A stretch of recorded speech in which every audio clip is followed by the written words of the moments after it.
Victoire 3-2 ce soir du Real Madrid face à l'énorme équipe d'Alaves. Un Real Madrid, à l'image du Real Madrid. Voilà. Il y a toujours des choses qui se passent avec le Real Madrid. On pensait que ça allait être une victoire facile, sans débat, lourde.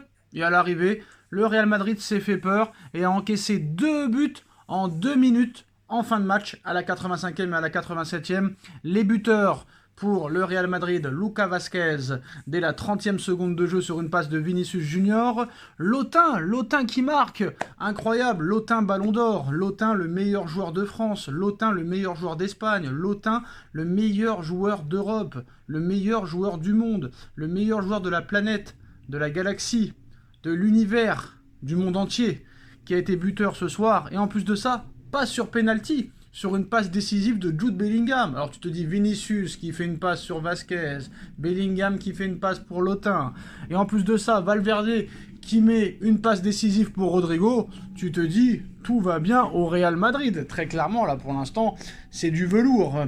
C'est la meilleure équipe du monde, c'est la meilleure équipe de tous les temps, de l'histoire du foot, très clairement. Mais à l'arrivée, à la fin, ça s'est relâché. Et à la fin, le Real concède un but 3-1, concède un deuxième but 3-2. Ça a été chaud en fin de match, mais le Real Madrid reste invaincu maintenant depuis plus de 9 mois. Ça fait 9 mois que le Real Madrid n'a pas perdu le moindre match officiel. Que ce soit en coupe, en championnat, en Ligue des Champions. C'est quand même incroyable. Qu'on aime ou qu'on n'aime pas, rester 9 mois invaincu, toute compétition confondue, c'est quand même très dur à faire. Leverkusen l'a fait, mais d'autres l'ont fait seulement en championnat. Mais là, le faire pendant 9 mois, c'est quand même incroyable. 9 mois, c'est une grossesse, hein. C'est quand même assez impressionnant. Mais ça s'arrêtera un jour, quoi qu'il arrive. Je ne sais pas qui c'est qui battra le Real. Est-ce que ce sera l'Atlético dans 2 semaines? Est-ce que ce sera le Barça dans un mois? Est-ce que ce sera Liverpool dans 3 semaines et demie? Mais quoi qu'il en soit, un jour, ils perdront. Et c'est là qu'il faudra miser. Quoi qu'il en soit. Parlons un petit peu de Lotin. Lotin, il a marqué, mais il a marqué contre Alaves. Donc calmez-vous. Oui, il n'a pas marqué sur penalty, il a marqué contre Alaves. C'est très très bien, c'est impressionnant. Il en a marqué qu'un, hein. Alors qu'il y a 2-3 ans, il en aurait marqué 3 ou 4 dans ce genre de match. Bah oui, il était tout seul. Mais là, très clairement, maintenant, t'as Rodrigo, t'as Vinicius, t'as Bellingham. Donc voilà. Kylian, reviens au PSG, s'il te plaît. On a besoin de toi. On n'a plus d'attaquants. Ramos blessé. Oh là là, Asensio blessé. Oh là là, Barcola qui avance plus. Oh là là, comment on va faire? On va devoir compter sur le gars qui ne marque jamais, Ousmane Dembélé. C'est quand même incroyable. Alors là, on est en train de nous dire 6 buts lors des 5 derniers matchs pour Mbappé avec le Real Madrid. Combien de pénaltys, s'il vous plaît? Je vous laisse dire. Donc voilà. Et surtout contre qui, hein? C'est ça qui est important de savoir aussi. Contre qui? C'est là que tu vois que vraiment la France c'est le pays des footix, hein. Voilà. On verra. On verra contre le Barça, on verra contre l'Atlético Madrid, on verra contre Liverpool, on verra contre le Milan AC, et on verra contre les très grosses équipes en Ligue des Champions quand ils iront en huitième, parce qu'on sait très bien qu'ils iront en huitième. Donc voilà, quoi qu'il en soit, ils sont très contents de dire que Mbappé a marqué 5 buts et délivré une passe décisive sur ses 5 derniers matchs avec le Real Madrid. Et ils vont commencer à te dire, les hommes mentent, mais pas les chiffres. Contre qui t'as marqué, s'il te plaît? Contre qui? Contre qui? Contre qui? Contre qui? Contre qui? Contre Alaves? Et contre qui d'autre? L'Espagnol? L'Espagnol? Contre qui d'autre après? Pardon? Voilà. Même vous, les équipes, vous les connaissez pas. Quoi qu'il en soit, moi, sur ce que je vois, c'est le minimum syndical, hein. C'est un bon footballeur, c'est un bon dribbleur, mais c'est pas un footballeur. Franchement, je vais vous dire la vérité, c'est vraiment la faiblesse du championnat espagnol qui le sauve.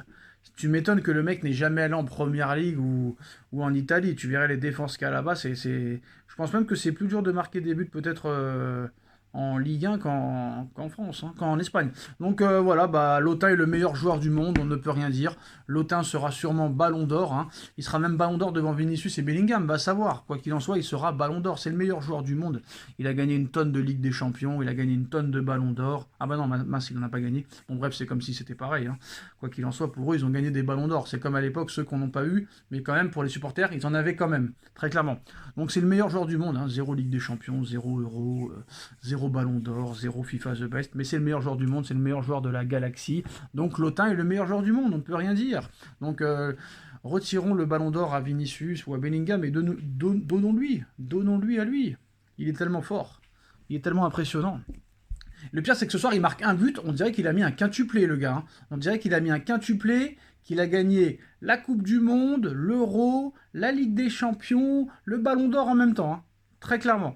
Et le pire, c'est les médias. Alors, les médias, c'est exceptionnel. Dès qu'ils marquent un petit but, ils en font des caisses. Ils t'écrivent des articles. C'est des romans, les trucs. C'est des dictionnaires. C'est des poèmes de Victor Hugo. C'est incroyable. Regarde, un petit exemple, par exemple. Oh, le Real Madrid l'emporte 3-2 face à la grosse équipe d'Alaves, hein, qui a été finaliste de la Coupe de l'UEFA contre Liverpool en 2000. C'était il y a 24 ans. Bref, les Madrilènes se sont fait peur en fin de match en concédant coup sur coup, 2 buts à la 85e et à la 87e minute, permettant à Alaves de revenir à un petit but. Mais Mbappé, l'Otin, le meilleur joueur, continue de monter en puissance, de monter en grande puissance avec le Real, auteur d'un très joli but.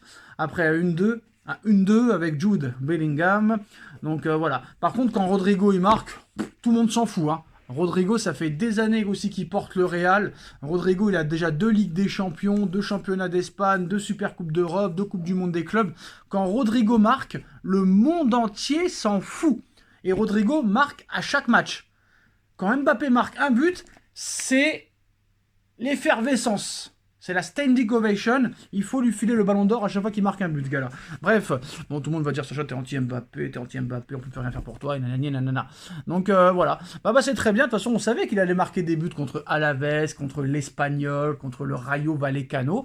On verra ce qu'il fera contre l'Atlético, contre le Barça, contre Milan AC et contre Liverpool. Voilà. S'il marque un but contre le Barça, un but contre l'Atlético, un but contre Milan, un but contre Liverpool, bah là, il faudra fermer nos bouches et il faudra que constater qu'on a eu faux. Mais très clairement, j'attends ces matchs-là avec une énorme impatience. Parce que pour moi, d'accord, il faut marquer ces buts-là. Mais bon, vous connaissez le Real Madrid. L'objectif du Real, c'est toujours de gagner des titres et surtout la Ligue des Champions.